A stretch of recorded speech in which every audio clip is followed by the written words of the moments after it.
My story begins November 2009.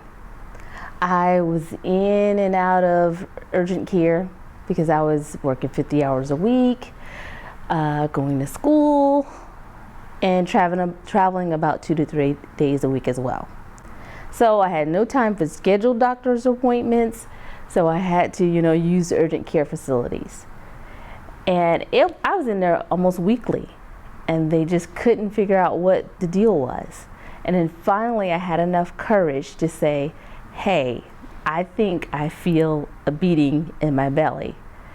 I said, I know this sounds bizarre, and so of course the first question is, could I be pregnant? And I'm like, no, I had a tubal occlusion, so that is not it. So luckily she took me seriously. I had an x-ray, and it revealed that there's something near my abdomen.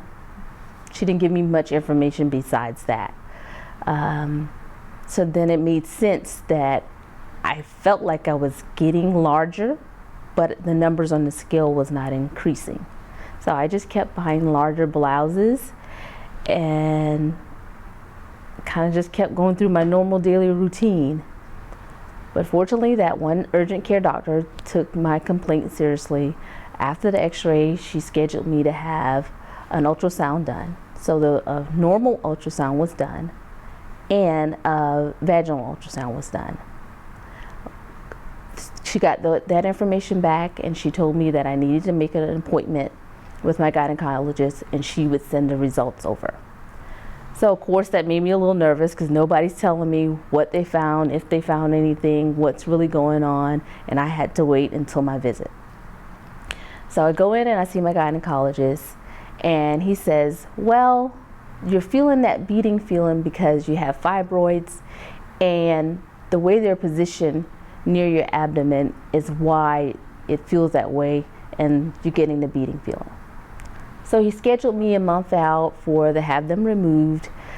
Only thing he said is maybe I would look at possibly having a hysterectomy. So I thought, well, hey, that's the worst that could happen.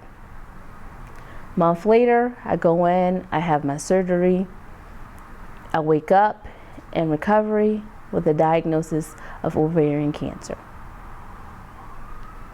Imagine my surprise. What a blow. So not only did I have a hysterectomy, but I have a cancer diagnosis. He says, okay, I'm going to let you recover from surgery before we think about what treatment options are or what are we going to do. He was a little puzzled because he did not do the surgery. However, he was called while I was in the OR by my gynecologist. So he had a little background information, but not a whole lot. So treatment options were to go in and have another smaller surgery to see whether there was any cells left in, or I could proceed with chemotherapy. I opted to go ahead and do chemotherapy just to be sure that there was nothing left. Did 3 rounds of chemotherapy, and here I am, just a month shy of 6 years. There's been no reoccurrences. I did have the BRCA testing done. I am not a carrier for breast or ovarian cancer, which is quite a relief. And my journey now is to make as many people aware of ovarian cancer, looking out for the signs and symptoms.